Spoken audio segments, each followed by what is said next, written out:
Let's do this makeup look together. I'm going to use the IT Cosmetics CC cream. I use the shade Neutral Medium. I really like this stuff. I feel like the coverage is really nice and it doesn't feel super thick on the skin. Honestly, I have a hard time finding really good neutral shades and I really like the undertone of this one. This Hourglass brush, it doesn't have a name on it, but it's become my favorite brush for putting on foundation. It has a similar shape as the Haus Labs concealer brush. Blends everything out so easily and seamlessly.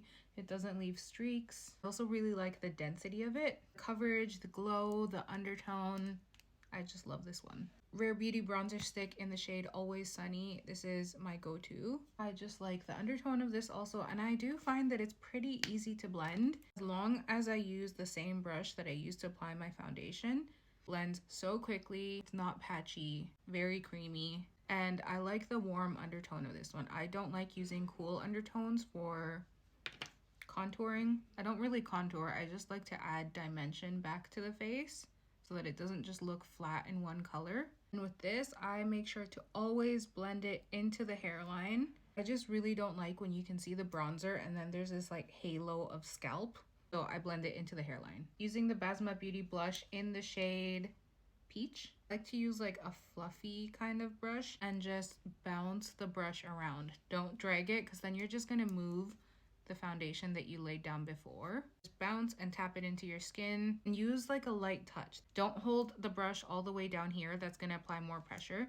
Hold the brush farther away. It's going to be more loose and soft. And that bouncing around is what's going to blend it in. Use the same foundation brush I was using before, and I like to go around the edges just to soften it so the blush isn't so harsh. With cream blushes, I like to take it right underneath the eye. Because it's like a peachy kind of shade, that is going to kind of serve as a color corrector. Hourglass concealer in the shade Sepia. This is my favorite concealer. It's so lightweight. It blends out really nicely. Same brush again. Just tapping it in, always tapping it in. When you're putting complexion products on, don't drag it, don't swipe it. That's just going to move everything around and you're going to lose the placement and where you set everything down. Using the Haus Labs concealer brush to blend out the concealer here. Always just tapping it in and moving the brush around. Right where the concealer meets the blush, I'll go with the original foundation brush and smooth out the lines. Just want to do a quick and easy makeup look today, so I'm not adding nose contour because personally I don't like it for everyday makeup. If you like it, that's completely fine. I just don't like how it looks on me all the time. I naturally have these lines under my eyes. Like even when I'm just resting, you can see this line here. So my concealer does always crease no matter what I do. I have tried every possible trick. I have tried all different types of concealers, different skin prep, but because I have natural lines there, it's gonna move, it's gonna settle, and it's gonna crease. There are things I can do to help minimize it, which is using a powder puff and setting powder and pressing it into my skin. I'll just grab powder on my powder puff. I'll tap off the excess so there's not too much and just press it in.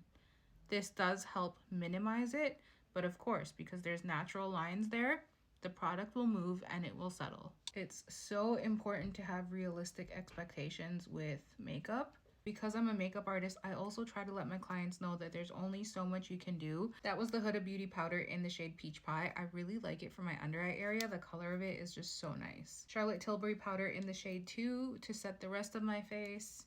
I like glowy skin, but because I have oily skin, I have to set my makeup with powder or else it's just gonna be a hot mess. Even if I end up with a matte base, my skin is naturally gonna produce oils and it's gonna look glowy in like an hour or so. It balances out. I don't even want to know how old this blush is. Copper Tone by MAC. It's one of my favorite blush shades. It's just super nice, neutral, peachy. It's clearly lasted me forever. It's just so pretty. I'm gonna add a bit of bronzer from this Hourglass palette. I think this palette was limited edition. It's the one that they come out with during the holidays. I actually need to find a new bronzer.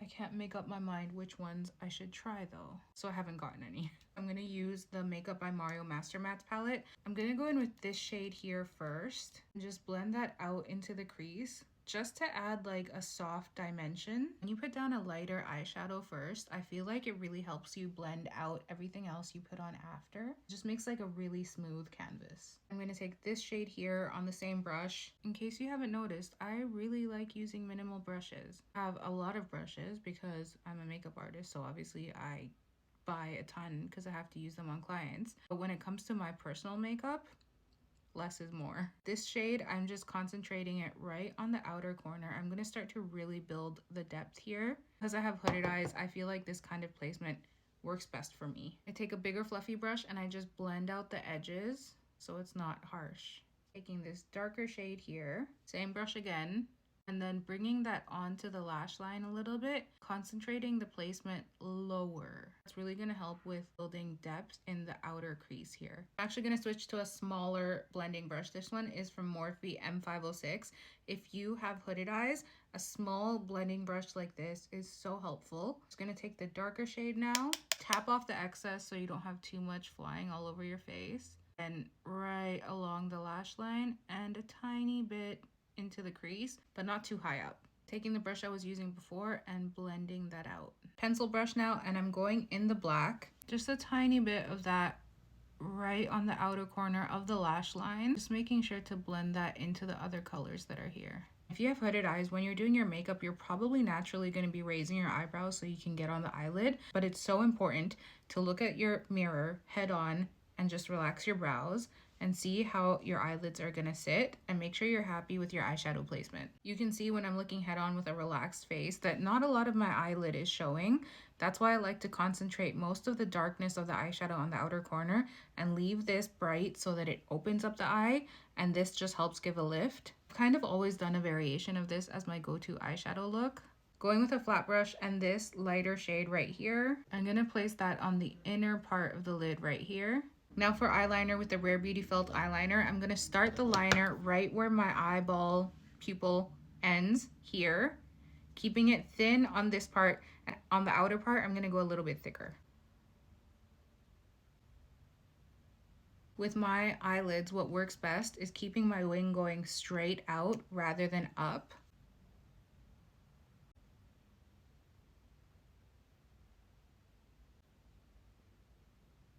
Grab a flat brush and your foundation or concealer and just clean up the underside of the eyeliner here. That's going to get rid of the extra eyeshadow that was blended downwards, and it's going to give you an extra lift. Also helps to clean up the wing on the underside, so win-win. I'm going to use the Allure Royal Half Lash. This is my favorite half lash. I've been using these for literally months now, non-stop. I got them at Ulta, and I feel like they're the perfect kind of half lash for hooded eyes. They're not too heavy, they open up the eyes. I mean, they are a lash, like you can see them. It does look lashy, but it doesn't cover all your eyeshadow. I also like to place my lashes a little bit in, like in this way. I don't line them up with the end of my lash line. See, it doesn't cover your eyelid, and when you have hooded eyes, most of your eyelid is already covered by this part up here.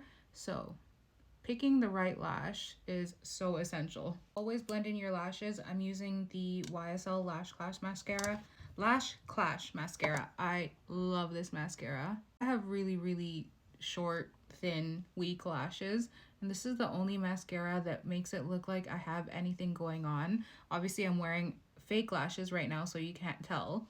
But when I'm not wearing fake lashes, this is like the only one that works for me. Using the Valentino Brow Trio. It has a brow pen, has a brow like pencil, and it also has a spoolie. I really like how light and soft the pen side of this one is, and I like the shade of it. It really looks like it's just natural brow hairs. I don't like when brow pens go on too heavy and it looks like you just drew everything on. I'm really into just like soft natural brows now. I'm gonna use the Huda Beauty lip liner in the shade Terracotta. And the Summer Fridays lip oil in the shade Blush Dreams. Makeup done. Every time I do my makeup, it's a variation of my go-to makeup, my go-to placement, my go-to types of colors, because it just works for me. I'll do little tweaks here and there, but I generally stick to what works for me, because if it's not broke, don't fix it. Honestly, this It Cosmetics CC cream, I need to use it more often.